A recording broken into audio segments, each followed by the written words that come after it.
થાકેલાઓને શબ્દથી આશ્વાસન. ભાઈ ભક્તસિંહ. નવેમ્બર 28. તેનામાં તમે પણ દેવના નિવાસને માટે આત્મામાં એકબીજાની સાથે જોડાઈને બંધાતા જાઓ છો.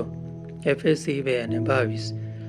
હિબ્રુઓના પત્રના 3 અધ્યાયમાં આપણે જોઈએ છીએ કે કેવી રીતે આપણે પ્રભુ ઈસુ ખ્રિસ્ત દ્વારા તારણ પ્રાપ્ત કરીને પ્રભુ ઈસુ ખ્રિસ્તની સાથે ભાગીદારીમાં જોડાઈએ છીએ.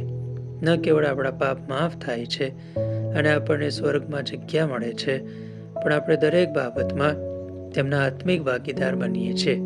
આ ભાગીદારી તો અજોડ ભાગીદારી છે.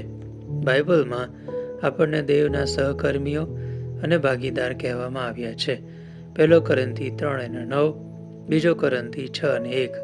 આ હક દૂતોને મળ્યો નથી, પણ આપણે વિશ્વાસીઓ જેઓ પ્રભુ ઈસુ ખ્રિસ્તના મૂલ્યવાન રક્તથી ખરીદાયેલા છીએ, તેઓ તેમના ભાગીદાર થયા છીએ કે આપણે તેમને સારું સનાતન નિવાસસ્થાન બાંધીએ. આ મોટો મર્મ છે. દેવ એટલે મહાન છે કે આકાશોના આકાશ પણ તેમનો સમાવેશ કરી શકતા નથી. છતાં તે ઈચ્છે છે કે આપણે માણસ જાત તેમના માટે પવિત્ર સ્થાન અથવા નિવાસ સ્થાન બાંધીએ. તે હેતુસર તેમણે લોકોને મિસર દેશમાંથી કાઢ્યા. તેમણે તેમના માટે ઘણા ચમત્કારો કર્યા, પણ એ બધું હોવા છતાં તે તેમની સાથે તેઓમાં વસતા ન હતા.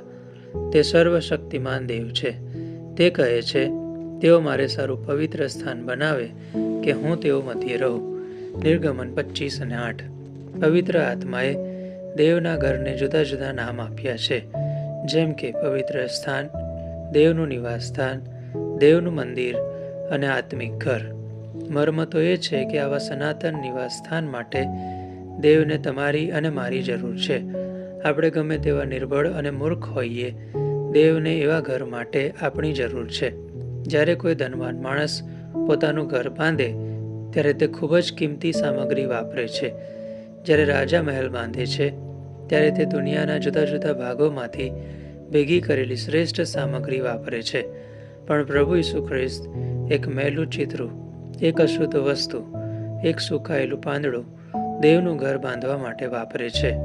આપણે તેમની પાસે આવ્યા ત્યારે આપણી એવી દશા હતી, પણ તેમણે આપણને ખરીદ્યા, તેથી આપણે તેમના માટે ખૂબ જ મૂલ્યવાન થઈ ગયા. અને મર્મ એ છે કે આપણે દરેક ભલે મૂર્ખ અને નિર્બળ હોઈએ, પણ આપણે તેમના સનાતન નિવાસ સ્થાનમાં એક ભાગ બની શકીએ છીએ. દેવ પ્રેમ છે. તેમના નિવાસ સ્થાનમાં તે પોતાનો પ્રેમ રેડે છે. જેમ એક પ્રેમાળ પિતા પોતાના બાળકો પર તેનો પ્રેમ રેડતો હોય છે, તેમ દેવનો પ્રેમ આપણા હૃદયમાં રેડવામાં આવેલો છે. નોકર વિશ્વાસુ હોય, પણ પત્ની અને બાળકોને જે પ્રેમ મળે તે નોકરને દેખાડવામાં આવતો નથી. માટે જેઓ પ્રભુ ઈસુ ખ્રિસ્ત દ્વારા ખરીદવામાં આવ્યા છે, તેમના માટે દેવનો પ્રેમ છે. દેવને તેમના માટે સનાતન નિવાસ સ્થાનની જરૂર છે. આપણે દેવનું નિવાસ સ્થાન બનવા બંધાયા છીએ.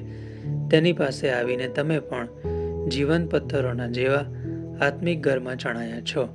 અને જે આત્મિક યજ્ઞો ઈસુ ખ્રિસ્ત દ્વારા દેવને પ્રસન્ન કરે છે, એ યજ્ઞો કરવા માટે તમે પવિત્ર યાજક વર્ગ થયા છો. 1 પિત્તર 5:5.